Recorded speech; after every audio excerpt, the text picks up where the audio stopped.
Folks, it's Manny. We're out here walking 3 dogs that all used to be really reactive. And I just want to talk about what did we do to get them into this headspace. Good boy, good boy, good Ford, good. Where I'm saying good, he's looking up at me. Fozzie's just cruising here. They're on loose leashes. No, Ford, no. And very responsible to verbal commands. We had to be, first of all, we had to be very flexible with the pace of the walk. Several times, either I or Jeff or one of our dogs, we had to slow down. Because when you walk at a certain pace all the time, the dog becomes accustomed to whatever they're doing at that pace. And it was clear with both of these dogs, you start walking at a certain pace and they're like, haha, yeah, we're looking for stuff, or we're doing our own thing. No. And we would just slow down from time to time and they'd have to check in with us. Okay, the other thing we did is we changed our leash length throughout the walk. One point, the leash was too long. At other points, the leash was too short. It was too long at one point, and like Ford was just like kind of going back and forth and just like kind of going all over the place. We shortened it up, and then for a while it was so short, we were asking too much of the dog. And Fozzie was getting stressed. He kept trying to go to the end of the leash because the leash was so short. So we gave him a longer leash, and he just stayed next to us on his own. Okay. Good, good, good, good.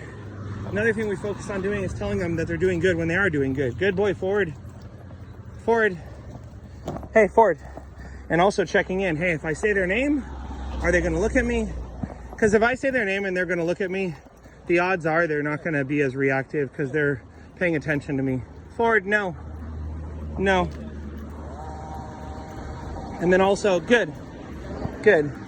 If I say good and they keep walking next to me, realize I'm making it really clear for them to understand what I'm asking them to do. Good job, good. If I say good and they start like pulling on the leash, there's some confusion. See if the poop. Poop time. You want to get that, Jeff? So the other thing, final thing, you have bags? So the final thing I want to mention is the freaking, is that okay if you get that? The final thing I want to talk about is, you know, just being careful that you're not in this cycle of like the dog going ahead, then you pop the leash, then they're next to you, then they go ahead, then you pop the leash, then they're next to you, then they go ahead, pop the leash, they're next to you. Like that's not the cycle you want to be in with a reactive dog. If you have a dog who has some reactivity, you really want it to be flowing. Like they're walking next to you and it's flowing. And it took time, and me and Jeff working together, you know, to get this dialed. Also because we have 3 dogs. And so if it might be hard with a reactive dog to walk with another person, walk with another dog. If you, hey Ford, no. Because you might be hard to change the pace. It might be hard to stop and go, hey man, like I'm not feeling it right now. Let's just go home. But the more you could kind of establish, hey, this is not how this is supposed to feel, and like stop and do things differently, the better. We did use the food, though I would say we barely used the food at all. There were times like Ford, for example, he decided to not even go up towards a dog, and he just like came back to me without me saying anything. Yeah, I gave him a huge handful of food, but I definitely don't want these dogs to be like, you go ahead, then I say stop pulling, then I give you food, then you go ahead, I say stop pulling, I give you food. So my timing, if I'm going to use food, has to be proper, and I'm not going to feed the dog the food unless they're looking at me. Both of these dogs we were tightening that prong collar, they weren't actually looking at us. They were still looking at the dog.